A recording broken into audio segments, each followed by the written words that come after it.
estamos esperando já há tanto tempo. Começar agradecendo a Carol por ter aceitado esse nosso convite.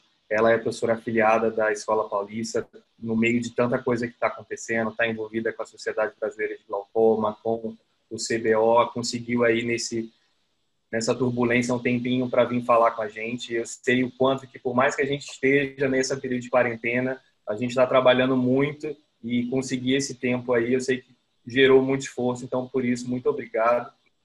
O Caio vai estar aqui com a gente como moderador também. E a gente vai tentar fazer uma pausa no meio da aula. A Carol vai sinalizar para a gente. Por favor, usem o chat para fazer todas as perguntas. A gente está ciente que aqui tem residente especializando, especialista em glaucoma, médicos generalistas. Isso não é o Web Update, ele não é focado só para um nicho específico de médico, é para todo mundo que está aqui dentro. Então, qualquer pergunta vai ser válida. Carol, o palco é todo seu. Por favor, fique à vontade. Obrigada, Michel. Obrigada, Michel, Caio, Camila, Bruna. É um prazer enorme estar aí com vocês. Foi uma honra receber esse convite de vocês. Eu tentei fazer uma coisa bem prática, tá bom? Então, tudo que vocês tiverem de perguntas, curiosidades, podem me perguntar. Eu dividi a aula em diagnóstico e progressão de glaucoma com OCT. Então, no fim do diagnóstico, eu vou parar um pouquinho e a gente tira as dúvidas da parte de diagnóstico e depois parte para a progressão, tá bom? Acho que o Michel, vocês querem colocar alguma coisa antes da minha aula ou eu posso espelhar minha aula já? Não, pode espelhar. Fica à vontade. Enquanto você está espelhando, Carol, só queria lhe parabenizar pelo trabalho, que você foi o melhor trabalho publicado na revista do mês de março, aí, pela dedicação e toda a equipe que estava envolvida com você. Obrigada, Caio. Foi uma surpresa muito feliz aí dessa semana mesmo. Bom, então vamos lá. Esses são as minhas declarações de conflito de interesse. Nenhum deles está relacionado com essa apresentação. Queria agradecer ao Mauro, que me deu alguns dos slides aqui que eu vou apresentar. Então, vamos lá. Vamos contextualizar um pouquinho. Alguns anos atrás, algumas décadas atrás, a gente fazia avaliação estrutural do glaucoma pelo exame de fundo de olho, ou pela retinografia, ou pela estereofoto. A gente nunca vai descartar a retinografia, a gente sabe que a retinografia ela mostra pra gente muitas coisas interessantes, como hemorragia de disco, que a gente não consegue ver com OCT. Na segunda-feira mesmo eu mostrei um caso no curso do CBO, que a gente só conseguiu detectar o glaucoma numa automíope com a retinografia. Porém, a retinografia ela tem algumas limitações. Ela é uma avaliação muito mais qualitativa do que quantitativa. Ela ainda é muito subjetiva, por mais que a gente treine o especialista em glaucoma, se você juntar, tem vários estudos, se você juntar vários especialistas em glaucoma numa sala, você vai ter uma certa discrepância, principalmente um disagreement entre o 0,5 e o 0,7. Então, isso gera uma insegurança para a gente acompanhar a avaliação estrutural só com a retinografia. A experiência do avaliador é extremamente importante na retinografia, você precisa treinar a pessoa a saber ver. Claro que tem escavações que são muito fáceis, mas tem escavações que são muito difíceis, né? E alterações sutis de progressão a gente não consegue detectar muito bem com a retinografia. E aí, por isso, surgiu a tomografia de coerência óptica, que aí sim a gente consegue fazer uma avaliação quantitativa do dano estrutural, a gente consegue acompanhar esse dano estrutural de uma forma muito mais quantitativa, porém ela também tem suas limitações, a gente precisa de uma certa transparência de meios e ela tem um certo custo que você vai ter que demandar. E o que a gente pode usar dos parâmetros do OCT para fazer o diagnóstico de glaucoma? Então, são basicamente 3 parâmetros que a gente usa e que eu vou me concentrar aqui nessa aula. O primeiro deles é a espessura da camada de fibras nervosas da retina. O que o aparelho faz? Ele faz um círculo peripapilar de mais ou menos 3,445 milímetros. Isso no espectralis ele varia um pouquinho, mas em geral a gente tem esse círculo de 3,45 milímetros. Ele faz uma varredura ao redor do disco.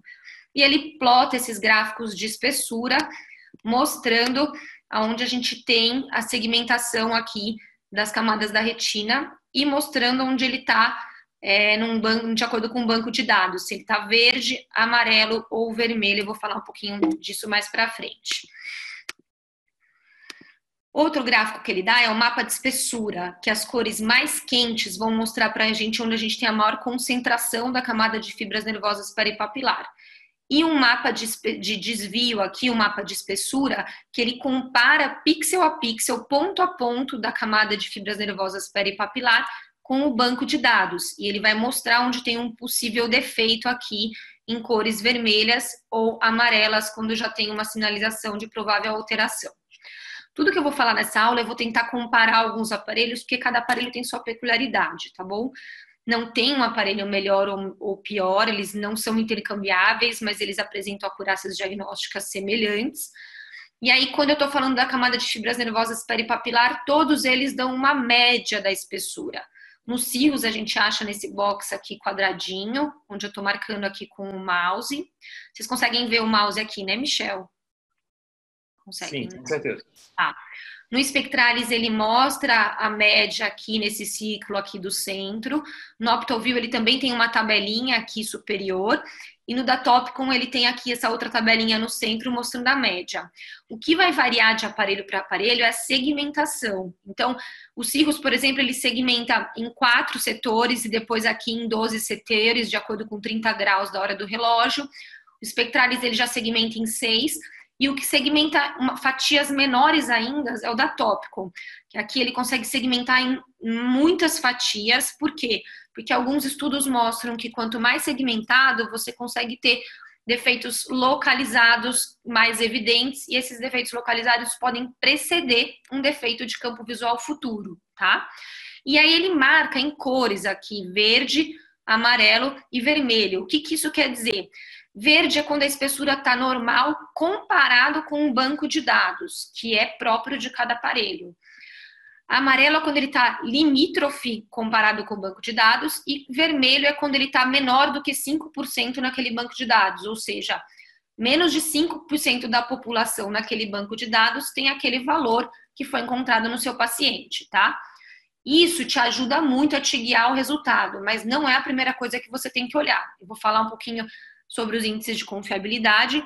Então, você só vai checar esses valores, se ele está normal, diminuído, ou limítrofe, ou até aumentado quando aparece branco, depois que a gente checou todo o printout do exame. Então, esse é o primeiro parâmetro, a avaliação da camada de fibras nervosas peripapilar. O segundo parâmetro é a topografia do disco. Então, aquele cubo que ele faz para a gente fazer a medida da camada de fibras nervosas peripapilar do círculo, ele também faz uma varredura aqui no nervo e ele dá diversos parâmetros, tá bom? Entre eles, a área da rima, com certeza, é uma das mais importantes, tá bom? E os aparelhos também plotam de maneiras semelhantes, mas com algumas peculiaridades cada um. Então, aqui, ó, é o printout do Cirrus, o do OptoView, a última versão dele do Avante, e o da Topcon, a última versão dele é o Triton. Lembrar que o Datopcon ele não dá um banco normativo para o aparelho para os parâmetros do disco. Então aqui você vê que não tem a cor verde, não tem a cor amarela, não tem a cor vermelha. Ele só dá os valores. O que muitas vezes fica difícil da gente saber se esses valores estão normais ou se eles estão abaixo da média. O Cirrus dá parâmetros muito semelhantes com o do OptoView. E o que falta aqui é o Spectralis. Por que o Spectralis não está aqui? O Spectralis é o que realmente mais mudou na avaliação do disco óptico. Ele não usa mais esses parâmetros. Ele deixou de usar esses parâmetros há algum tempo, porque ele consegue agora com um módulo novo, esse módulo Premium. O que é esse módulo Premium? É um módulo novo que foi inserido no Spectralis e ele consegue fazer uma avaliação diferente do disco que eu vou mostrar para vocês. Então, a primeira coisa que ele faz de diferente, ele corrige o grau de torção disco-fóvea. Então, a gente sabe que cada paciente tem um ângulo aqui do centro da fóvea até o centro do disco. E esse ângulo, a gente já sabe, em muitos estudos de campo, que esse ângulo ele vai até ditar mais ou menos como vai ser o defeito de campo desse paciente. O que a gente não sabia é que isso poderia também alterar a análise da camada de fibras nervosas peripapilar e dos parâmetros do disco. Então, o Spectralis ele faz automaticamente essa correção e até para a gente acompanhar esse paciente ao longo do tempo, a gente já tem essa correção feita e isso ajuda muito na análise de progressão. Além disso, o Spectralis ele faz não só o círculo de 3,45 milímetros, ele faz outros 2 círculos de 4,1 e 4,7, para poder ajudar talvez em discos maiores, em megalopapilas, mas isso a gente ainda está estudando. Tá? Então, o que é essa avaliação do disco do Spectralis? Ele faz uma avaliação da rima neural levando em conta a abertura da membrana de Bru, porque os outros aparelhos, eles consideram a rima neural na avaliação clínica, que é o que a gente faz. Esse não, ele faz de acordo com a menor distância aqui a partir da membrana de Bru. E ele faz essas segmentações em 12 quadrantes e ele dá um gráfico de espessura e de setores, assim como a gente vê no mapa da camada de fibras nervosas peripapilar. E ele também tem um banco de dados normativos do próprio aparelho. Então, ele também vai te dar os flags: verde normal, amarelo limítrofe e vermelho abaixo do esperado para o banco de dados desse próprio aparelho. Tá? Então, esse banco de dados do Spectralis é um banco de dados bem feito, foi incluído 368 indivíduos, com uma homogeneidade relativamente ok para homens e mulheres. A idade vai de 20 a 90 anos. O tamanho do disco e a área do BMO vai de 1 a 3,4 milímetros, e essa base de dados é ajustada para a idade, mas não para a etnia e para a qualidade do exame. O que isso quer dizer? Esse banco de dados, ele é muito bem feito, mas ele tem um limite. Se o seu paciente tiver, por exemplo, mais de 90 anos ou menos de 20 anos, ele pode muito bem apresentar flags alterados e não ser glaucoma, ser apenas porque o aparelho interpretou como alterado, mas esse paciente ele não tinha as peculiaridades que o banco de dados dizia para ele que ele tinha que ter, tá bom? Então esse é o segundo parâmetro. A gente falou da camada de fibras nervosas peripapilar, do disco, e o terceiro parâmetro, a espessura macular, que vem sendo estudado muito, né? Nos últimos anos a gente sabe muito bem que o glaucoma, ele acontece, as alterações do glaucoma na mácula, eles acontecem já mesmo em estágios iniciais da doença, coisa que a gente não sabia antes. Na região macular, a gente tem uma grande concentração de células ganglionares da retina, que é onde acontece o dano glaucomatoso. Além disso, nervos grandes, tiltados, com atrofias, a gente pode fugir um pouquinho da avaliação de camada de fibras nervosas peripapilar e estudar a região macular. Vou mostrar no fim da aula que a avaliação macular também é importante, por exemplo, para glaucomas avançados que já atingiram o efeito chão na análise do disco. Então, realmente, a gente tem estudado muito as alterações maculares. Como que é esse parâmetro? Ele faz um cubo também centrado na região foveal e ele marca a espessura das camadas da retina. Aí os aparelhos eles vão variar bastante, porque cada aparelho vai medir a mácula de uma forma, tá? A gente sabe que não adianta a gente pegar a espessura completa da retina. Por quê? Porque na espessura completa da retina, a gente tem regiões não neuronais, a gente tem tecidos, por exemplo, de sustentação, tecidos gliais, que a gente não vê a perda quando a gente está vendo a progressão do glaucoma, né? Porque o glaucoma ele acontece muito mais ali na retina interna, né? Então, se a gente fragmentar a região macular em camadas específicas, a gente consegue ter uma acurácia diagnóstica muito maior para o glaucoma. Ah, por que a gente não fazia isso antes?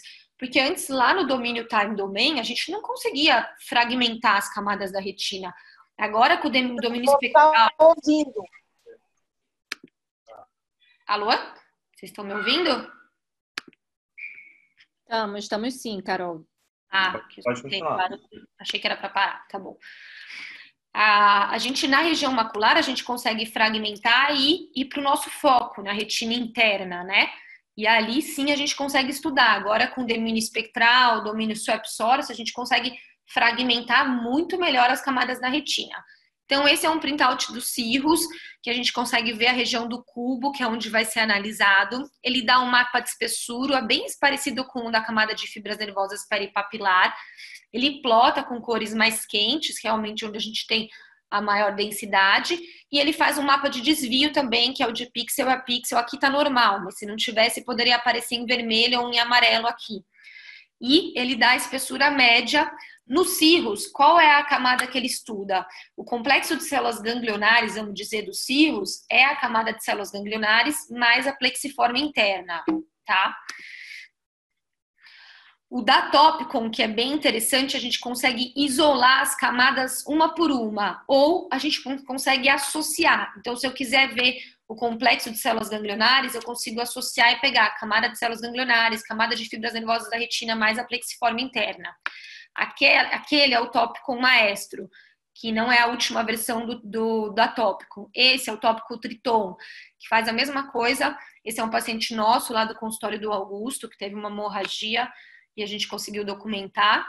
Aqui a gente consegue ver as camadas isoladas e até associadas. Então, eu consigo ver só a camada de células ganglionares ou só a camada de fibras nervosas da retina. Ou eu consigo juntar 2 camadas ou 3 camadas. É um aparelho extremamente eficiente.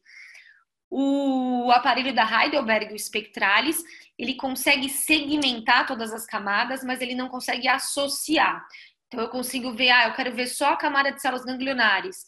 Eu consigo ver, mas se eu quiser associar com outras camadas, aí não. E ele dá uma média de espessura superior, inferior e total. E esse é o da Optoview, que foi o primeiro aparelho que analisou a camada macular. Então, foi o primeiro GCC que a gente fala, que para eles o GCC é o complexo de células ganglionares, que é a camada de células ganglionares, a plexiforme interna, mais a camada de fibras nervosas da retina. Então então a gente começou falando por que o OCT surgiu, quais são as vantagens em cima da retinografia, apesar da gente não poder deixar nunca a retinografia de lado. A gente mostrou os 3 parâmetros aí que a gente usa para diagnóstico, fez um comparativo aí com os aparelhos. Agora, toda vez que a gente propõe parâmetros de um aparelho, a gente tem que fazer um estudo para ver se esse aparelho ele é bom para fazer o diagnóstico da doença.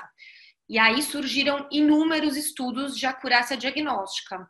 Aqui eu vou tomar a liberdade para falar um pouquinho sobre estatística para vocês, senão não faz muito sentido a gente falar de acurácia diagnóstica. Então, o que é uma acurácia diagnóstica igual a 1? Ou seja, um aparelho perfeito que a gente consegue em 100% dos casos diferenciar o que é doente e o que não é. É mais ou menos o exemplo da balança que eu vi um dia alguém falando que para mim fez todo sentido. Então, se eu tivesse uma balança e falasse assim, eu quero saber se todo mundo que tem todo mundo que tiver mais de 100 quilos vai ser obeso e todo mundo que tiver menos de 100 quilos não vai ser obeso. Eu pego toda a minha população e coloco na balança. A minha balança ela é perfeita, ela não tem uma variabilidade, a variabilidade dela é 0. Todo mundo que subir lá hoje, amanhã, depois de amanhã vai ter sempre o mesmo peso. Nesse caso, eu tenho um teste que a acurácia diagnóstica ela é perfeita. O aparelho não tem variabilidade, eu tenho um valor de corte perfeito, eu vou conseguir diferenciar em 100% das vezes o que é obeso e o que não é. É diferente do OCT que a gente usa na nossa prática. Por quê? O OCT ele tem a variabilidade do aparelho, eu não tenho um valor de corte, cada paciente vai ter uma espessura média que é boa ou que é ruim para ele. Isso varia muito de cada paciente, isso varia muito de cada aparelho e a própria doença tem as suas variabilidades. Então, não existe nenhum teste para glaucoma que é com uma acurácia diagnóstica igual a 1. E o contrário também é verdadeiro. Se eu tiver um teste que a acurácia diagnóstica é 0,5, que é essa reta vermelha aqui, isso é aleatório. É a mesma coisa que jogar uma moeda para cima e ver se é cara ou coroa. Esse teste não me ajuda em nada, vai ser na sorte. Então, eu preciso de um teste que tenha uma acurácia diagnóstica o máximo possível próximo de 1 e o mais longe possível de 0,5, que é o aleatório, tá? Então, diversos estudos surgiram mostrando que o OCT tinha, assim, uma acurácia diagnóstica muito boa para qualquer parâmetro desses 3 que eu falei para vocês, gente. Isso é o que tem que ficar na cabeça. Quando na minha residência, quando eu me formei, ou até antes de eu ir para os Estados Unidos, a gente falava muito dos parâmetros da camada de fibras nervosas peripapilar. Hoje, os estudos já mostram acurácias diagnósticas muito semelhantes para quase todos os parâmetros. Então, esses são os resultados de uma meta-análise publicada em 2016, que comparou todos os estudos com todos os parâmetros, mostrando que tanto a camada de fibras nervosas peripapilar quanto a região macular têm acurácias diagnósticas muito semelhantes e próximas de 1, tá vendo? 0,8, 0,9. O que varia? Varia muito o estágio que o glaucoma está sendo estudado, então a população do estudo e o recrutamento do grupo controle. Porque se você pegar extremos, se você pegar pacientes muito normais com pacientes muito avançados, a acurácia diagnóstica ela vai subir muito, porque é muito fácil você distinguir o que é um paciente com glaucoma muito avançado e um paciente com normal. O difícil realmente é aquela linha tênue entre o suspeito, que é normal, e o que é alterado. Qual é o melhor parâmetro dentro da camada de fibras nervosas peripapilar? Os estudos mostram que a espessura média realmente é um dos mais importantes, e a região temporal superior e temporal inferior, sim, são os parâmetros do disco que são muito importantes, porque isso bate de encontro com os estudos atuais, histológicos, mostrando que o glaucoma a gente tem uma região de vulnerabilidade aí nessa região temporal inferior e temporal superior. Então, quando eu olho um paciente, eu vejo um defeito na região nasal, eu não dou tanta atenção quando eu vejo um defeito na região temporal inferior ou temporal superior, que é realmente essa região de zona vulnerável mesmo que a gente estuda. Carol, posso te interromper um segundinho? Que eu acho que é uma coisa muito importante para a gente falar, já que você tocou nesse ponto das acrácias. A gente sabe que a implantação do nervo e a forma... Cada nervo é muito único, né? Então, alguns vão ter algumas atrofias peripapilares, seja alfa, seja beta. A implantação, a gente tem o tilt, que pode ser de diversas formas, os tamanhos. Sobre esse estudo que você comentou, que eu acho que é uma coisa que sempre fica na nossa cabeça, qual é o melhor de todos, qual é o melhor OCT e qual nesse monte de estudo, desses que avaliaram essas alterações que podem acontecer no nervo e que podem atrapalhar essa medida, principalmente a peripapilar. Porque às vezes você pode ter uma atrofia numa região temporal, por exemplo, e ter uma atrofia peripapilar próxima e levar a pensar, e isso pode alterar aí os dados finais. Você pode comentar um pouco sobre isso? Michel, eu ia falar isso agora nesse slide. Isso é uma coisa que a gente está discutindo bastante nessas últimas aulas aí dessa quarentena. Uhum. E o Jaime, do Canadá, ele falou um pouquinho na aula dele no curso da SBG, não sei quem estava lá, e eu achei bem interessante ele falar isso. A gente não precisa estrangular os dados. A gente não precisa falar assim, olha, esse parâmetro é o melhor de todos. As coisas elas têm que fazer sentido na nossa cabeça. O glaucoma é uma doença que geralmente ela cursa com correlação estrutura-função. Então, a gente sempre busca uma explicação para aquele defeito.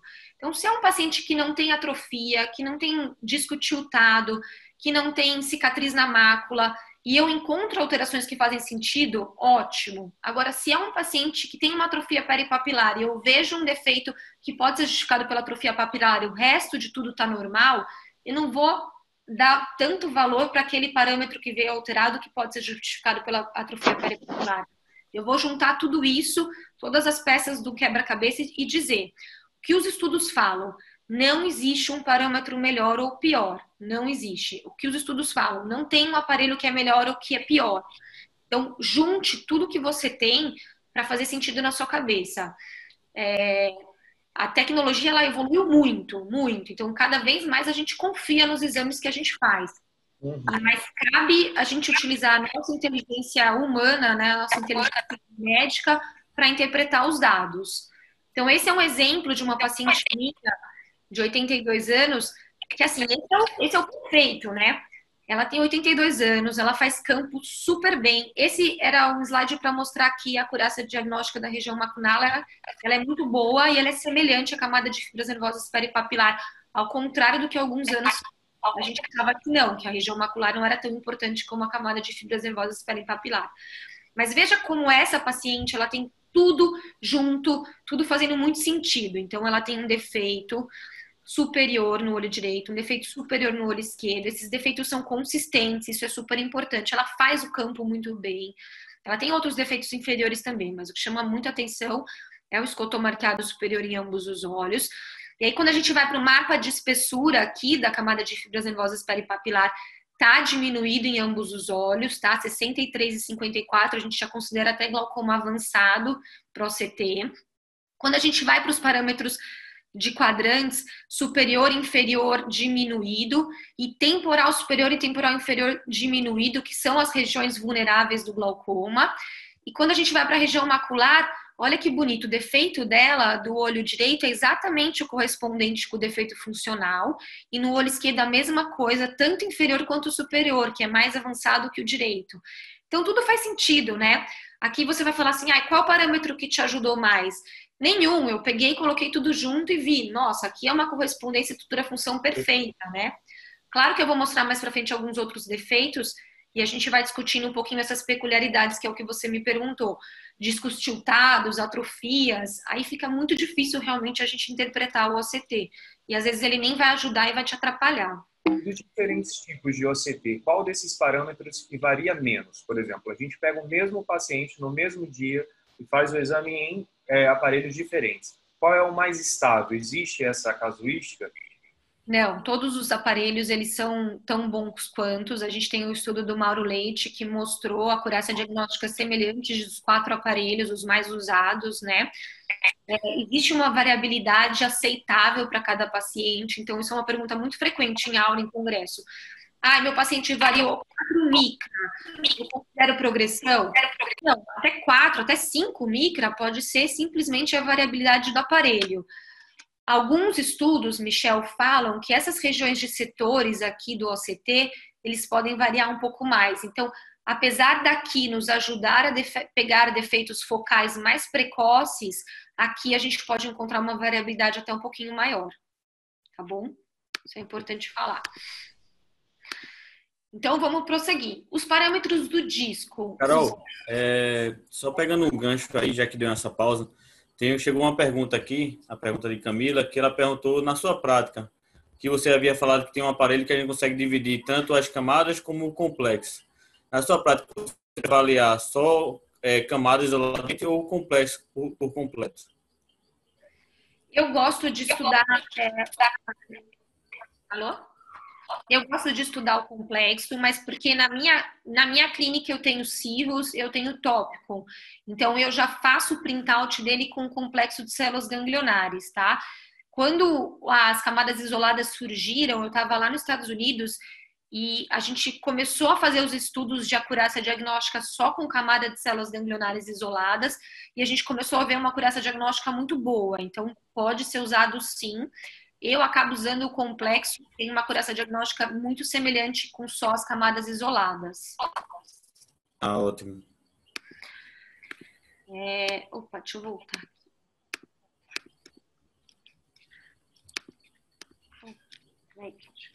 Aí. Pronto. Então, os parâmetros do disco, a gente fala muito menos deles, tá? Em região macular, a camada de fios nervosos peripapulares, eles são menos populares, digamos assim. Por quê? Exatamente porque a maioria dos estudos, quando eram feitos no time domain, a gente tinha parâmetros péssimos do disco. Agora não. Com o domínio espectral, a gente consegue ver parâmetros muito bons do disco, tão bons quanto os outros, tá? Se a gente fosse escolher 2 aí dos discos, os estudos mostram que a razão de escavação disco vertical e a área sobre a rima são os que apresentam uma acurácia diagnóstica um pouquinho melhor, tá bom? Isso é o que eu falei do Spectralis. A abertura da membrana de Bru, ele só tem no módulo premium do Spectralis. E eu acho que dos aparelhos que avançaram mais na avaliação do disco, com certeza é o Spectralis. A gente sempre fala para o pessoal das AIS para implantar isso, porque realmente é uma evolução. Mas, de novo, não tem melhor e não tem pior. Hoje, o Alexandre Reis, que é um brasileiro da Unicamp, que fez o doutorado dele na USP, ele deu uma aula na nossa reunião da escola do glaucoma hoje para falar só desse parâmetro, porque com certeza ele é uma das pessoas que mais estudou esse parâmetro. Ele estava no Canadá quando foi descrito o parâmetro e quando começou a ser estudado. E ele mesmo me falou, foi até uma pergunta que eu fiz para ele, tem estudos que mostram que esse parâmetro é melhor do que a avaliação do disco como era feito, tem estudos que falam que é pior do que a camada de fibras nervosas peripapilar. Não tem resposta. A gente juntando tudo, isso vai nos ajudar de alguma forma a diagnosticar o paciente com glaucoma. Então, esses 2 slides são os slides que eu acho que eu mais gosto da aula, que eu acho que tem que ficar na cabeça de todo mundo que faz glaucoma e que não faz glaucoma. Então, tá bom. Então, a gente a gente descobriu um aparelho caro que a gente consegue quantificar a perda estrutural do glaucoma. E aí, quando é que eu vou pedir esse exame? Já que ele tem uma acurácia diagnóstica boa. Então, assim, a gente tem uma situação A, que é um extremo. É um paciente que chega com uma escavação disco quase que total, com um campo visual correspondente típico de glaucoma, confiável, reprodutível, com uma pressão de 25 e ele ainda te conta que você tem história de glaucoma na família. Alguém precisa de um OCT para fazer o diagnóstico desse paciente? De forma nenhuma. Esse paciente tem glaucoma e eu não preciso mais gastar dinheiro com ele, tempo com ele, nada disso. Se eu quiser fazer um OCT para quantificar e para acompanhar ele de forma progressiva, eu acho super válido. Eu gosto muito de acompanhar estrutura-função, não só função. Mas a gente não precisa dele para fazer o diagnóstico, de forma nenhuma. E a gente tem o outro extremo. Um paciente que vem para fazer o óculos, ele tem um nervo super bonito, uma escavação super inocente, 0,1, um campo visual totalmente normal, reprodutível, confiável, com uma pressão de 15, sem história de glaucoma na família. Eu preciso fazer um OCT para estrangular esse paciente, para tentar achar um glaucoma nele? De forma nenhuma. Esse paciente não tem glaucoma, ele está super bem, volta daqui a um ano para refazer o óculos. Mas a gente tem duas situações que são super importantes e o OCT ajuda muito. Então, é um paciente que tem uma escavação suspeita, ou seja, um suspeito pelo disco, um suspeito anatômico, mas ele tem um campo visual normal com uma pressão limítrofe, mais ou menos 20. E aí, esse paciente, ele é um borderline, é um paciente pré-perimétrico, ele é um paciente hipertenso ocular. O OCT, nesse caso, vai te ajudar? Com certeza, porque se o OCT desse paciente tiver tudo normal, ele foi bem feito, o printout dele está confiável, todos os parâmetros que eu estudei do OCT estão normais, está tudo verde lá. Eu vou ficar muito mais tranquila em acompanhar esse paciente do que mandar ele voltar daqui um mês para repetir os exames. E outro paciente, suspeito pela pressão. Então, é um paciente que tem um nervo bom, com uma escavação adequada para o disco dele, com campo visual totalmente normal, com uma pressão de 25. Será que esse paciente é um hipertenso ocular? Ou ele já tem algum dano estrutural que eu não consegui ver na retinografia e ele é um pré-perimétrico? De novo, o OCT vai te ajudar sim a tirar dúvida, ou pelo menos acompanhar ele de forma mais próxima ou mais distante, tá? Então, acho que isso daí tem que ficar na cabeça de vocês. O OCT, ele ajuda muito para os suspeitos, tá? E aí surgiram os estudos de suspeito, né? Os principais estudos de suspeitos foram feitos com o Renato Lisboa, que foi para os Estados Unidos e ficou com o Felipe. É uma pessoa fantástica que estudou bastante sobre o OCT. E o que ele fez? Ele pegou exatamente os pacientes que eu mostrei para vocês da situação C e D e estudou esses suspeitos e viu, será que o OCT ele é capaz de diferenciar aqueles que têm glaucoma e aqueles que não têm? E o OCT foi muito bom, ele realmente apresentou uma acurácia diagnóstica boa, claro que menor do que aqueles outros estudos que a gente pegava extremos, lembra que eu falei para vocês? É muito fácil diferenciar normal e glaucoma avançado. Agora, esses suspeitos é mais difícil sim, mas o aparelho ele mostrou uma acurácia diagnóstica muito boa, e isso sem levar em conta dados clínicos. E aí ele fez um outro estudo, o Renato, mostrando que o OCT, junto com a avaliação de pressão intraocular, de espessura corneana, de idade, de tipo de lesão da rima neural, apresenta uma acurácia diagnóstica ainda maior para esses pacientes, tá bom? Então, respondendo de novo a pergunta do Michel,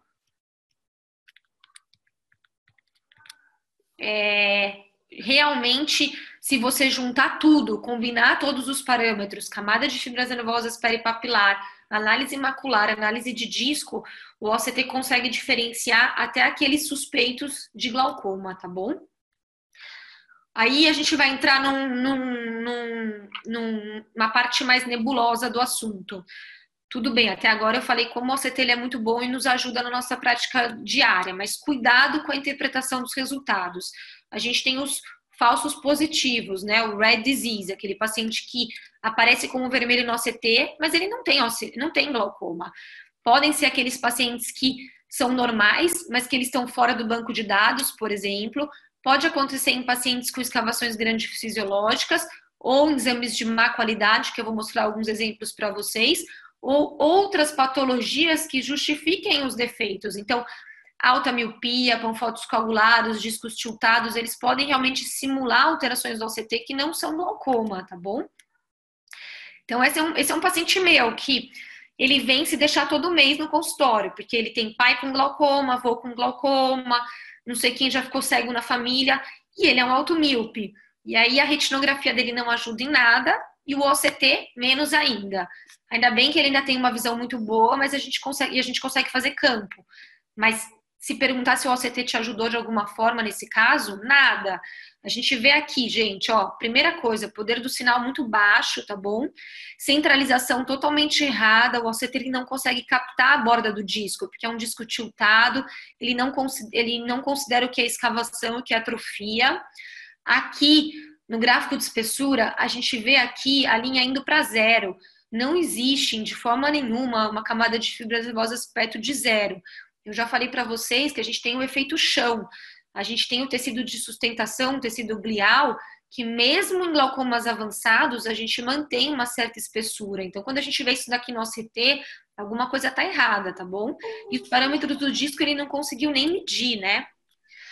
Então, a gente começa a falar um pouquinho da qualidade do exame. Cada aparelho tem uma qualidade específica. Então, aqui estão os parâmetros. A primeira coisa que a gente olha, além da identificação, da refração e do tipo de aparelho que a gente está usando, a gente tem que olhar a qualidade. Se ele não tiver com essa qualidade, não é um exame bem feito, tá? No Cirrus, a qualidade do exame aparece aqui em cima, junto com o cabeçalho. E, além disso, a gente tem outras coisas para avaliar a qualidade do exame, tá?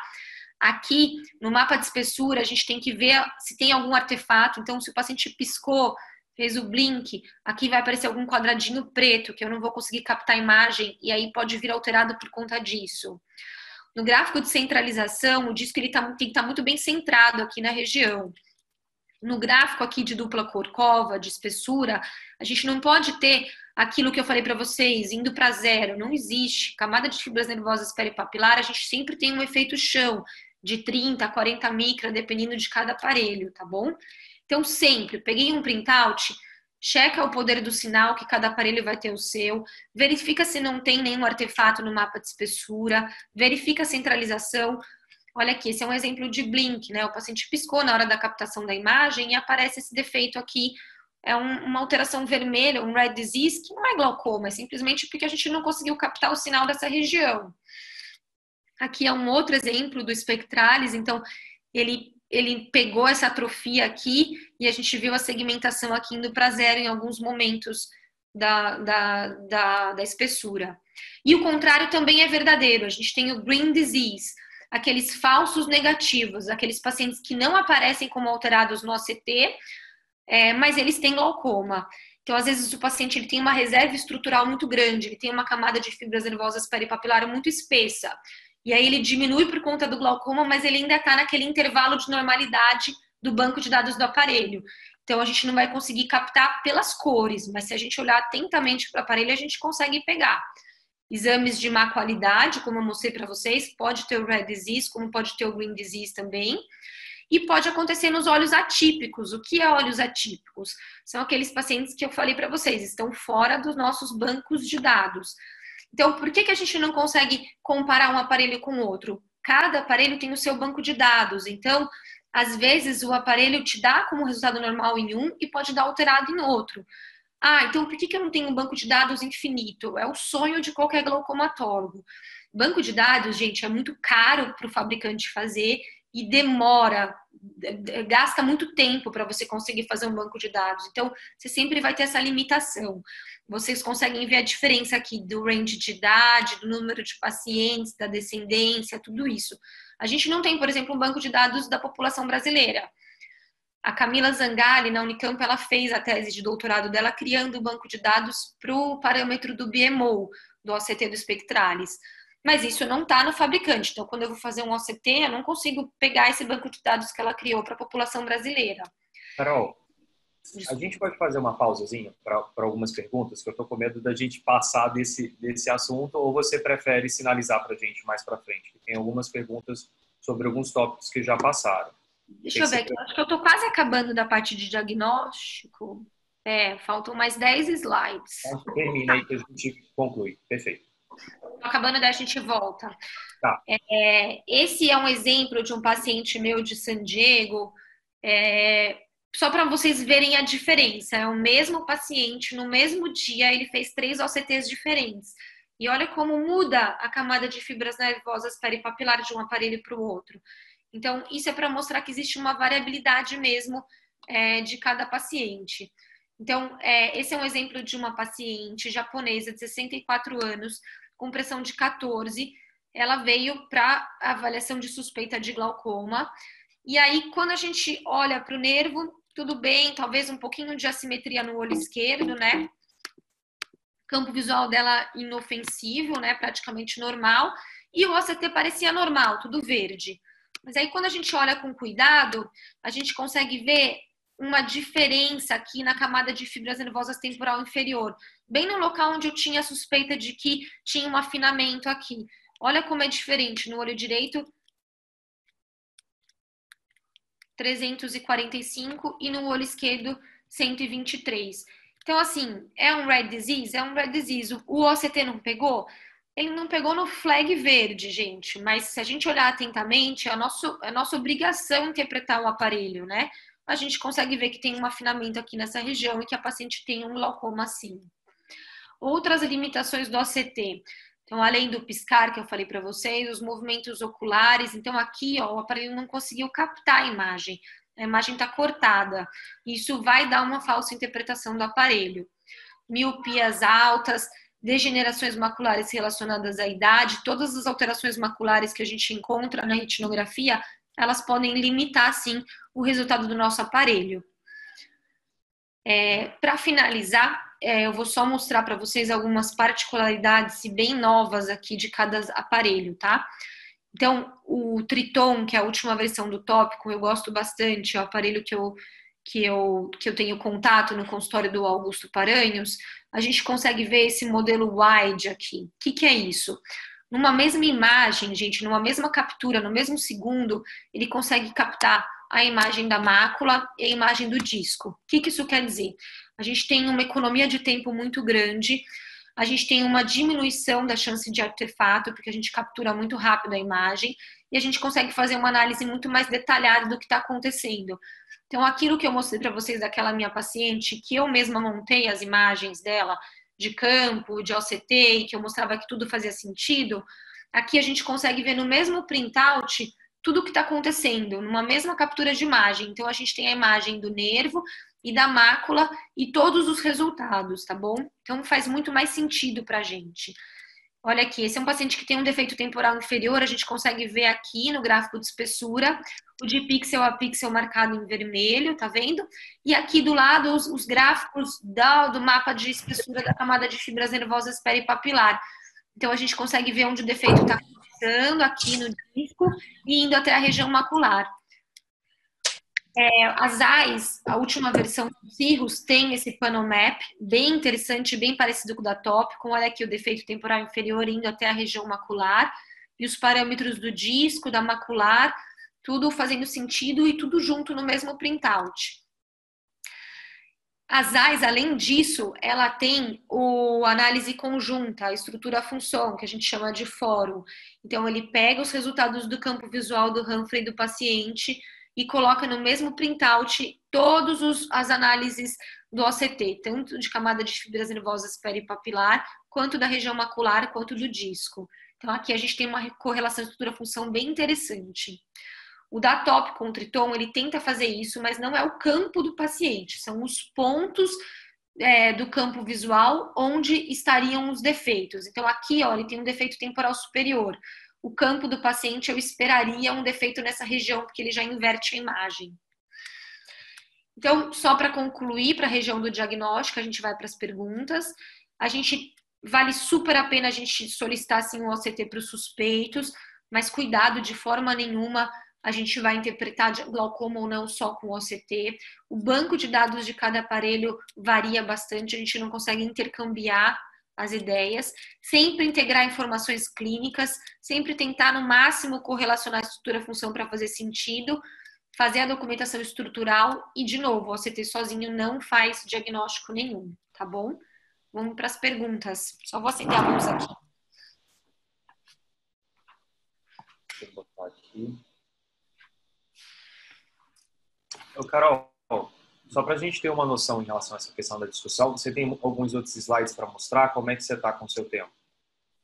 Então, vocês sabem, se vocês quiserem ficar no diagnóstico, a gente fica. se vocês quiserem que eu fale de progressão outro dia, a gente fica só Não, discutindo. porque era justamente isso. A pergunta do Felipe aqui, ele fala a partir de quantas micras de perda da camada de fibras nervosas você considera que houve progressão ou variabilidade de teste, considerando que a mesma intensidade de sinal em ambos os exames. Nada mais é que você pode fazer o OCT agora, fazer uma semana depois, e você pode ter uma variabilidade do exame, mesmo com toda essa confiabilidade. Pode falar para a gente um pouquinho sobre isso e comparar, se possível, com o campo visual, aquele que a gente procura um baseline. A gente teria que, de certa forma, pensar em alguma coisa desse tipo dentro do OCT, fazer uma contraprova para realmente começar a olhar para aquela região como uma área de perda? Bom, Felipe, é uma ótima pergunta. Na aula de progressão a gente fala um pouquinho sobre isso. Tem 3 coisas que quando a gente fala de progressão de OCT a gente tem que levar em conta. É a variabilidade do teste ou reprodutibilidade do teste, fatoridade, a gente tem que levar em conta, e o efeito chão, que eu falei para vocês no diagnóstico. Então, todo aparelho tem a sua variabilidade. Não tem um número exato, mas a gente considera mais ou menos até 5 micra como uma variabilidade do próprio aparelho.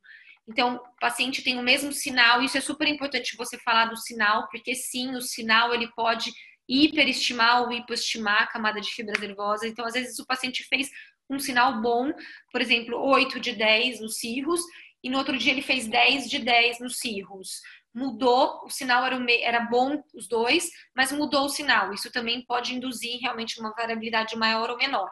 Mas se o sinal for o mesmo, a gente tem também a própria variabilidade do teste, que tem que ser considerada. Então, se o paciente tiver 4 micra de alteração, eu não vou considerar como progressão.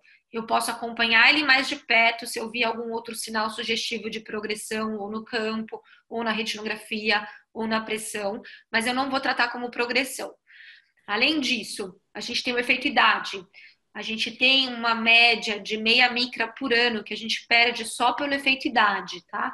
Isso já é comprovado em estudos histológicos, isso já é comprovado em diversos estudos grandes longitudinais.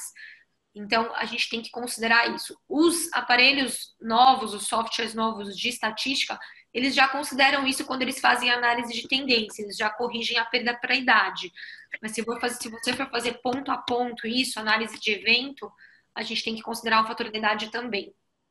E por último, para considerar a progressão, o efeito chão, que às vezes você tem um glaucoma muito avançado, então tem estudos mostrando pacientes cegos por glaucoma, com escavação total.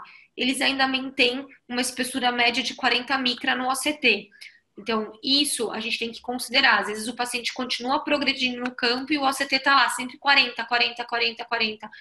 Vá buscar outros parâmetros no OCT, como macular, por exemplo, ou vai acompanhar a progressão dele pela medida da pressão e pelo campo visual. Carol, Natália está fazendo uma pergunta aqui também sobre drusas de papila. As drusas de papilas podem dar alteração de OCT, assim como a gente sabe que tem as Rare Disease. É importante também a gente falar um pouco sobre essa parte. Podia falar um pouco sobre isso para a gente? Com certeza. Drusas de papilas podem dar, são uma das causas de Rare Disease. Eu acho que eu não coloquei nessa aula, né? Mas a gente tem uma tabela. O principal artefato de Rare Disease, gente, é segmentação, tá? É segmentação. Então, segmentação errada, a gente vê facilmente no printout de qualquer OCT.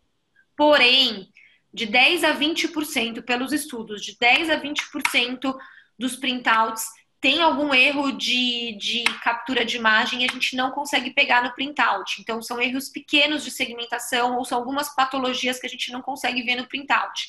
Então, fiquem atentos. Às vezes, 10 a 20% dos pacientes de Rare Disease que a gente vê no printout não é glaucoma. Drusas, com certeza. Antigamente, a gente sempre falava que drusas de disco a gente tinha que fazer um ultrassom, né? Agora, com o modelo novo do EGI, do OCT, a gente consegue fazer muito bem e fazer a captura da imagem das drusas de papila.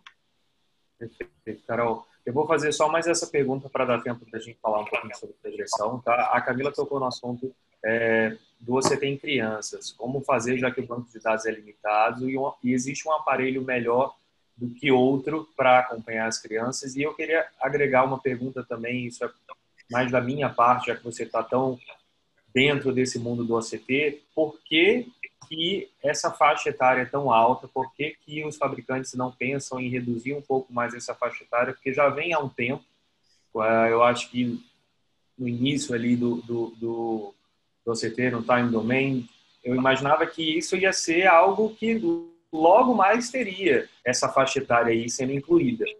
E não, eu não sei se está para vir. Você pode falar um pouquinho a respeito disso, por favor? Camila, essa é uma pergunta também relativamente frequente. Você faz OCT nas suas crianças, nas suspeitas de glaucoma, ou pessoas mais jovens de 18 anos, não são crianças? Eu faço porque eu gosto muito do parâmetro de comparar o paciente com ele mesmo. Então, se eu fizer um OCT numa criança, eu não vou ter os flags, o verde, o vermelho, o amarelo, por conta se eu colocar lá a idade certinha, né? O OCT não vai me dar a comparação com o meu banco de dados, mas eu vou ter como comparar ele ao longo do tempo. Então, eu gosto da ideia de comparar o meu paciente com ele mesmo o OCT não te dando os parâmetros, tá?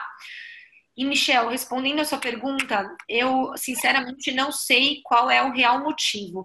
O que a gente sabe é que crianças, a gente tem uma variabilidade muito maior, porque a gente tem uma complacência do disco muito maior, né? Em poucos casos que a gente vê, por exemplo, quando a gente opera no glaucoma congênito, a gente vê a mudança mesmo, né, da rima do disco, do formato, o crescimento. Então, é uma coisa que a gente tem muito interesse em estudar o nervo das crianças. E talvez por isso a gente tenha tanta dificuldade de fazer um banco de dados, porque a variabilidade neles é muito maior. Entendi. Vamos dar seguimento, mas só complementando essa tua pontuação, eu até imagino que para criança, sim, mas 18 anos é uma idade muito alta. Né? Para a gente pensar em glaucoma juvenil, vamos pensar em jovem, não tanto em criança, porque não abaixar ali para 14, 15 já ajudaria muito, né? Até porque crianças muito pequenas a gente vai ter dificuldade de posicionamento para fazer o exame. Mas fica aí, se alguém descobrir, se alguém souber, o chat está aberto para responder para a gente. Vamos dar continuidade para dar tempo para a gente ver toda a sua aula. Então vamos lá, vamos falar um pouquinho de progressão, ela é um pouquinho mais rápida.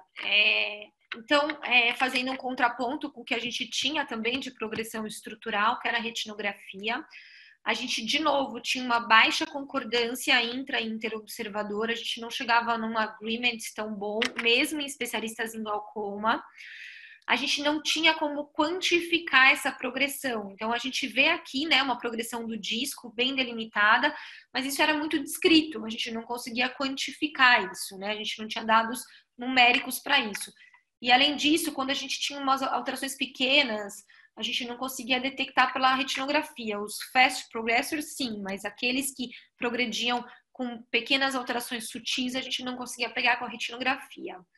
E aí os inúmeros estudos já mostraram que o OCT veio realmente como um método objetivo, com uma avaliação quantitativa, para mostrar que existe sim uma forma da gente avaliar estruturalmente o paciente com glaucoma de uma forma mais quantitativa.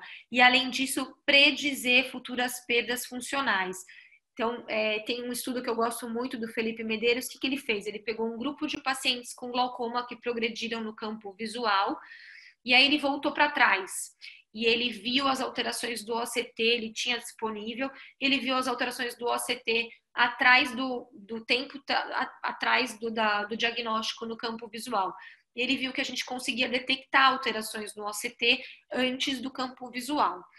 Quando a gente fala em reprodutível, gente, a gente tem que lembrar que, apesar da gente falar que o OCT é um método reprodutível, objetivo, a maioria dos estudos, apesar de serem longitudinais, estudos de 6, 7, 8 anos, não são estudos tão longos quanto é a progressão do glaucoma, né? O glaucoma é uma doença que ela progride muito lentamente. Então, muitas vezes, a gente precisa de um follow-up muito maior para saber se ele realmente é reprodutível ou não. Isso é uma crítica que eu faço realmente aos estudos longitudinais de OCT. E aí, de novo, todas as áreas, não só o OCT de camada de fibra nervosa peripapilar, quanto a região macular, quanto o BMO, que é um parâmetro novo, eles já se mostraram muito bons para detectar a progressão do OCT. Esse é um estudo do Ricardo Abbe, que a gente fez juntos em San Diego, agora ele está em Brasília. É um estudo muito bonito que ele mostrou que, assim, o OCT ele consegue sim predizer a progressão do glaucoma antes do campo visual em muitos estágios. No entanto, quando a gente tem estágios muito avançados do glaucoma, aí o campo visual ele se torna muito mais importante do que o OCT. Então, pegar a fase do diagnóstico de progressão desses pacientes é muito importante a gente saber em que fase que o nosso paciente está. Então, eu tenho um paciente com glaucoma inicial, eu vou levar em conta mais os dados estruturais ou funcionais? Então, de novo, sempre agregar informações é importante, mas se a gente tem um glaucoma inicial, às vezes a gente não vai ver alteração no campo visual, a gente vai ver alteração no OCT primeiro. E o contrário também é verdadeiro. Se a gente tem um glaucoma muito avançado, a gente não vai talvez pegar tantas alterações no OCT de camada de fibras nervosas peripapilar, mas sim no campo visual. Então, falando um pouquinho de cada aparelho, o Spectralis ele faz uma análise de tendência. Então, o que ele faz? Ele pega os exames de OCT que você fez e faz uma reta de regressão, uma reta de como vão estar os seus pontos nos próximos anos se o paciente seguir dessa forma a progressão. E o slope, o que é o slope? O slope é a angulação da reta. Esse é o grau de progressão do paciente, a taxa de progressão dele, se ele é um rápido progressor ou um progressor lento, tá bom?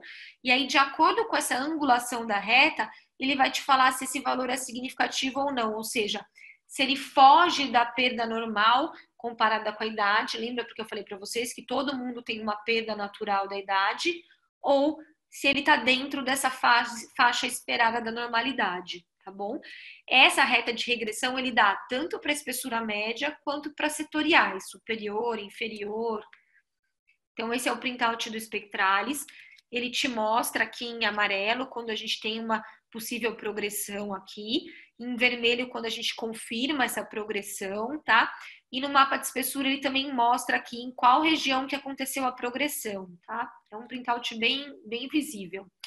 O parâmetro do BMO, da abertura da membrana de Bru, também a gente já tem essa reta de regressão, então ele já dá uma análise de tendência para esse parâmetro global aqui do BMO, que é esse daqui. Então, lembrando, essa é a reta que a gente vai tendo um declínio natural com a idade e depois ele faz uma reta de tendência mostrando se o nosso paciente está dentro do esperado para a idade ou fora, tá? Diversos estudos já mostraram que esses parâmetros eles são equivalentes. Tem um ou outro que mostra que o BMO, por exemplo, ele é mais sensível para detectar mudanças precoces, porém ele tem uma variabilidade maior, né? E o GPA do Cirrus. O GPA do Cirrus eu gosto bastante. É um software que a gente precisa ter pelo menos 2 baselines e ele consegue plotar até 6 exames no mesmo printout.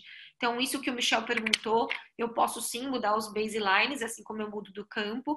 Então, o paciente fez alguma intervenção, mudou de medicação ou fez alguma cirurgia, eu vou lá e mudo o baseline do aparelho, porque ele sempre vai comparar os valores subsequentes, os exames subsequentes, com os meus baselines escolhidos, tá? Ele vai dar o mapa de espessura da camada de fibras nervosas peripapilar e o mapa do desvio que a gente vê aqui nesse printout à direita. E as informações elas vão ser dadas por evento e por tendência. Então, vamos ver cada um deles. Então, esse daqui é o meu mapa de espessura. Ele vai mostrar de novo cores mais quentes, onde a gente tem a maior densidade, né? Então, aqui à esquerda a gente tem os 2 baselines e à direita a gente já tem os exames subsequentes que eu falei. Ele vai dar a comparação pixel a pixel, então aqui mostrando onde teve uma alteração, uma progressão, e ele vai mostrar as retas de regressão para qualquer quadrante, a espessura média, para o superior e para o inferior. Além disso, ele dá também um comparativo da onde teve a perda, e depois ele faz um resumão, aonde que teve significativamente perda, se teve progressão no mapa de espessura, se teve progressão no disco, ou se teve progressão no mapa de espessura ou no de desvio, tá bom? E aqui ele dá ponto a ponto, análise de evento, também de novo marcando. Então é bem ilustrativo e bem fácil de entender. A região macular, ele também tem o GPA agora, antigamente a gente não tinha, mas no Cirrus a gente não tem o BMO, por exemplo, como eu falei para vocês, o único que a gente consegue ver a análise do BMO é pelo Spectralis. O Topcon faz uma análise de tendência de eventos bem parecida com o Cirrus e bem interessante. Vou mostrar aqui com mais detalhes. Então, ele mostra aqui onde teve a região de interesse que marcou a progressão, e ele dá também os gráficos, não só na região da camada de fibras nervosas peripapilar global, quanto por setores, temporal, superior, nasal e inferior, enquanto o Cirrus ele só marca superior e inferior. Esse é um outro printout do Triton, que você consegue mexer de várias formas e colocar quais gráficos você quer aqui. O OptoView, ele faz a mesma coisa, ele dá uma análise de tendência, ele dá o range aqui, exatamente onde você espera que o paciente tá acontecendo a alteração, e ele dá a taxa de progressão aqui. E aí, pelo grau de inclinação da reta e pelo valor da taxa de progressão, você já sabe se esse paciente é um rápido progressor, por exemplo, ou um progressor lento. Cuidado, mesmo nas análises de progressão, a gente tem o Rare Disease. Então, esse é um estudo bem interessante que mostrou realmente os principais artefatos. É o estudo que a gente se baseia para falar que, por exemplo, a segmentação é o principal artefato. A gente vê aqui que esse era o primeiro exame do paciente e ele tinha ainda a hialoide aqui aderida. E depois a gente teve um desprendimento da hialoide. Ele mediu como progressão aqui, porque a medida que ele fez aqui incluía a hialoide, né? E aí depois, quando você refaz o exame, tudo volta ao normal e a gente consegue ver que não teve progressão nenhuma. E aí, esse outro estudo, ele mostrou onde que acontecem os principais locais de progressão. Então, geralmente, o que a gente tem no glaucoma? A gente tem um defeito, a gente tem esse aumento do defeito, depois a gente tem o desenvolvimento de novos defeitos e o aprofundamento do defeito. Os estudos com InFace agora, a gente consegue entender melhor o que está acontecendo com o defeito. Então, aqui a gente tem um Reut, né? Esse defeito ele vai aumentar, depois eles podem aparecer outros defeitos, por exemplo, temporal superior, e depois aprofundar os defeitos. Estudos mais recentes, que são bem interessantes, a gente vê imagens bem interessantes, a gente tem áreas sadias, às vezes, dentro do Reut. E é aqui, provavelmente, que é onde vai acontecer a progressão do paciente com glaucoma, dentro do próprio Reut. Então, quando a gente está falando em progressão, como eu falei para vocês, a gente não pode esquecer de 3 coisas. A reprodutibilidade, a influência da idade e o efeito chão. Então, cuidado quando vocês vão interpretar a progressão. Às vezes, é uma simples flutuação do aparelho, tá bom? E aí, de novo, não tem um aparelho que é melhor do que o outro. Todos os aparelhos têm mais ou menos a mesma reprodutibilidade, a mesma variabilidade, e a gente não pode considerar um melhor ou pior do que o outro. O que é ruim dos aparelhos é que os modelos vão mudando muito, né? Então, a gente, por exemplo, fez uma pesquisa há um tempo atrás perguntando quem tinha o mesmo aparelho há mais de 5 anos. Dificilmente alguém falava que tinha o mesmo aparelho, ou trocou a marca, ou atualizou o software. Então, assim, é muito difícil você conseguir fazer progressão a longo tempo, porque os aparelhos eles vão mudando muito. Por isso que a gente sempre fala, nunca abra mão de documentar o seu paciente com uma retinografia. Retinografia realmente salva diagnósticos de progressão e de diagnóstico mesmo. Se o paciente traz uma foto de 10 anos atrás, te ajuda muito, porque a retinografia não muda, né? Então, isso é da reprodutibilidade, que eu já falei. A influência da idade. Então, todo mundo vai ter uma perda natural da camada de fibras nervosas peripapilar, das células ganglionares, por conta da nossa própria idade. A gente fica em média mais ou menos 0,5 micra ao ano, tá? Alguns estudos variam um pouquinho para mais, um pouquinho para menos. Diâmetro axial interfere, poder do sinal interfere, mas mais ou menos entre 0,5 micra ao ano, tá? A gente às vezes não consegue ver alterações no OCT, nos glaucomas avançados, que é o efeito chão que eu falei para vocês. Então, esse é o estudo que eu já falei, que é mesmo pacientes cegos por glaucoma com escavação total, a média da espessura da camada de fibras nervosas peripapilar desses olhos era em torno de 44 micra. Por quê? Porque aqui ele está levando em conta os tecidos de sustentação, os tecidos gliais, que não vão ser perdidos no glaucoma. Isso a gente sempre falava nas aulas, né?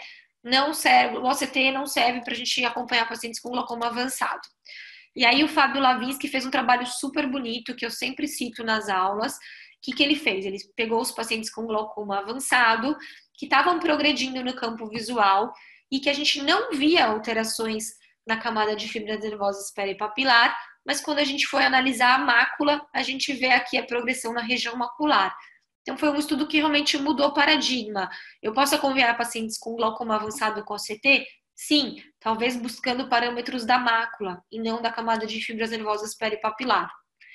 Então, para concluir, eu gosto e eu acho que vale a pena a gente estudar os pacotes estatísticos para a progressão do glaucoma, sempre levando em conta esses 3 pontos que são super importantes: variabilidade, idade e efeito FLOR.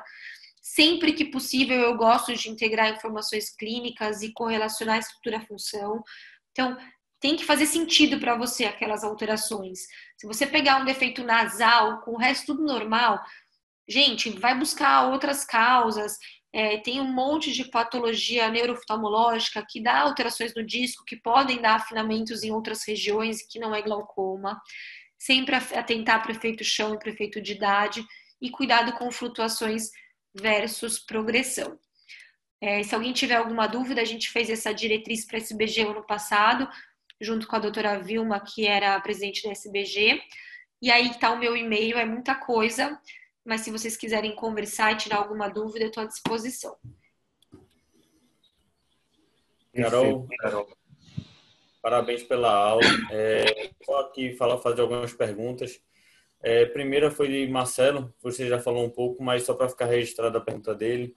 Ele perguntou em que ponto da doença se daria mais valor ao campo visual do que ao OCT.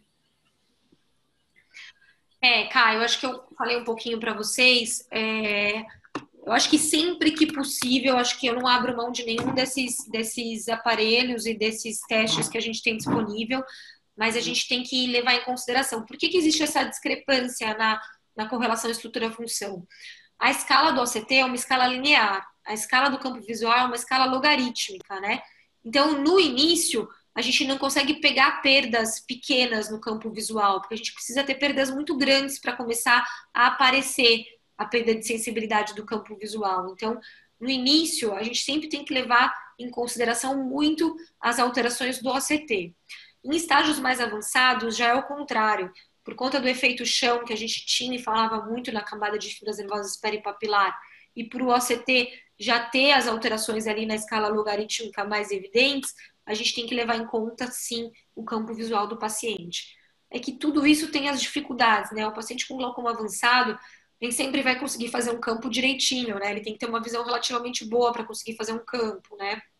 Então, é sempre mais difícil a gente acompanhar o paciente com glaucoma avançado, mas eu acho que é mais ou menos isso o raciocínio. Carol, queria trazer um pouco aqui para a gente falar mais sobre a parte prática, né? Vamos dizer assim, o que acontece. O paciente acompanha uma outra clínica, começa a ter uma certa insegurança com o médico, ou então quer uma segunda opinião e começa a acompanhar com você e veio com aquele monte de OCT de um aparelho diferente do seu.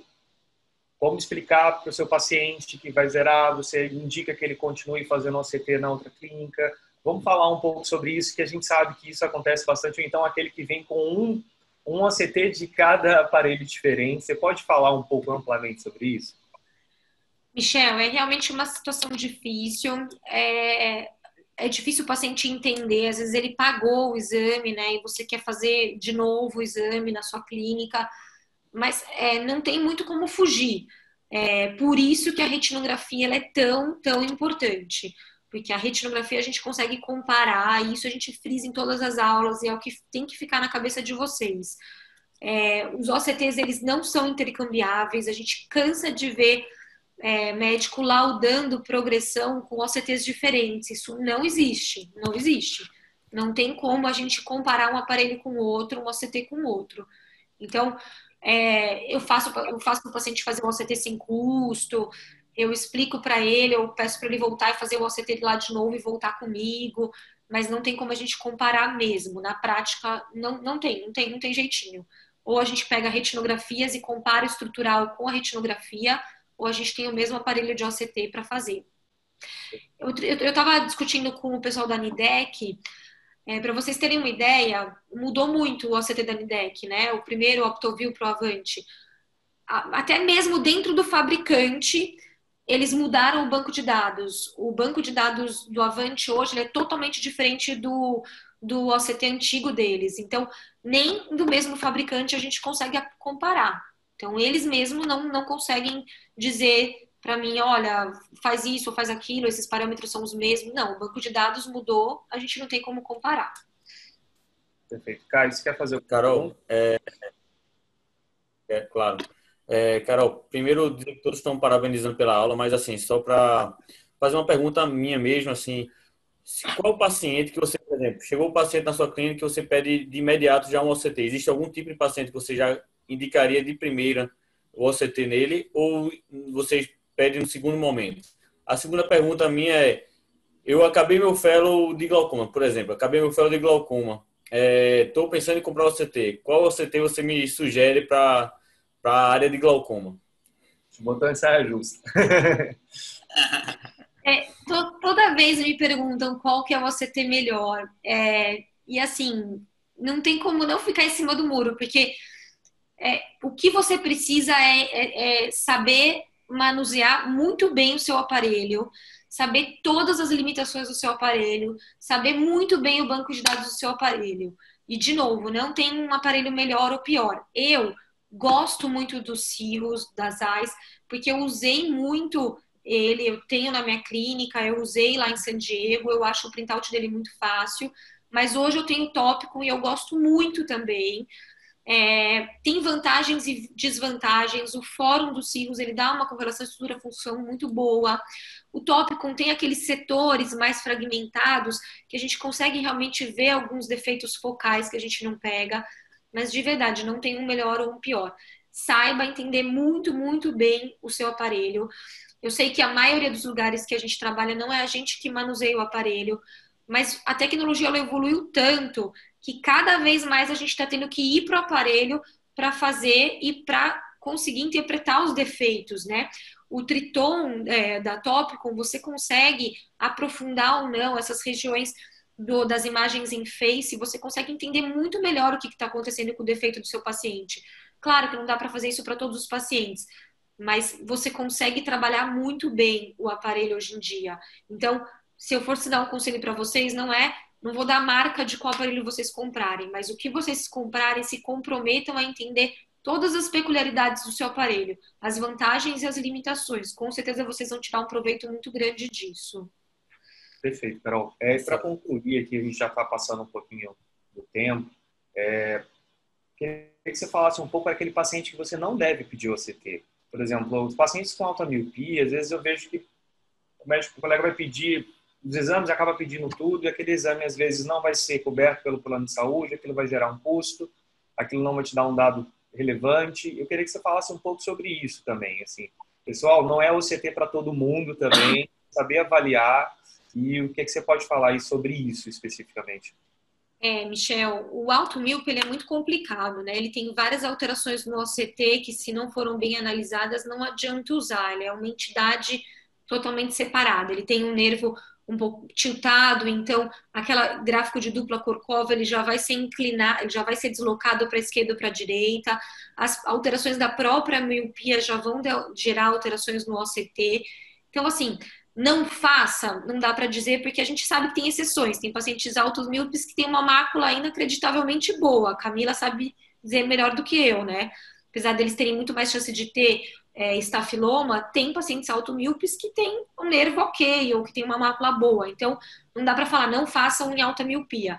Mas interpretem com muito cuidado alguns pacientes.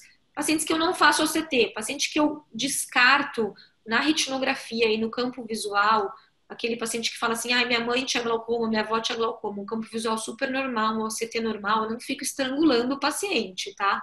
Mas os pacientes suspeitos, ou pelo disco, ou pela pressão, eu faço sim, porque me ajuda bastante. Ótimo. Camila, você quer falar alguma Carol, coisa?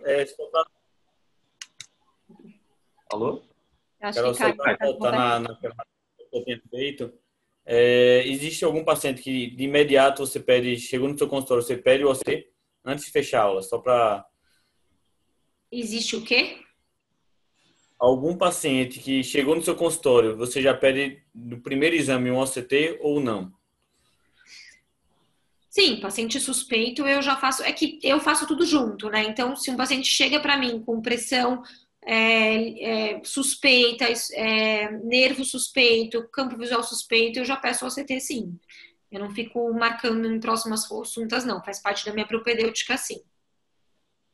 Camila, você quer falar alguma coisa? Não, eu só quero agradecer. Muito obrigada, Carol. Tirou várias das minhas dúvidas. A gente sempre, né, querendo ou não, retina muitas vezes está aí lado a lado com um glaucomatólogo. Então, muito obrigada. Foi ótimo, excelente. Vários comentários depois de você ler aí no chat, todos elogiando muito. Você tem muita didática. Parabéns. Obrigada, pessoal. Foi um prazer enorme estar com vocês. Desculpa ter extrapolado um pouquinho o tempo. Não, de jeito nenhum. Você não extrapolou, não. Na verdade, foi a gente que foi te atrapalhando aí no meio da aula, te fazendo as perguntas. Porque, assim, eu acho que é muito importante ter esse senso prático sobre o OCT, sabe, Carol? Não fazer... É um exame caro, é um aparelho caro. É importante também um colega que, às vezes, está começando uma clínica e não tem condição ainda de comprar um OCT, ele também entender que ele pode acompanhar a progressão, ele não está para trás. Existem outras formas de você tá aí abordando o seu paciente da melhor forma, porque muitas vezes uma retinografia é mais valiosa do que um próprio OCT. Isso a gente tem que bater na tecla. Vejo como um problema que não vejo uma solução, essa mudança constante entre os aparelhos. Não sei até que ponto e eles não vão começar aí a convergir dentro de um mesmo pensamento. Eu acho que isso expandiria de uma certa forma a aplicabilidade do OCT e não teria só como barreira essa questão dos planos. Te agradeço por tudo. Eu sei que é sua correria, eu sei que tem que cuidar dos meninos aí, por isso que a gente vai deixar você em paz agora, mas muito obrigado. E o convite da Camila será feito novamente, tá? Para que você venha visitar a gente aqui, a gente vai te receber com todo prazer. Joia, gente. Quando tudo isso passar, a gente vai se encontrar pessoalmente, então. Tá certo, pessoal. Tchau, tchau, gente. Obrigado pela Tchau. presença. Tchau. Tchau, tchau. Até mais, cara.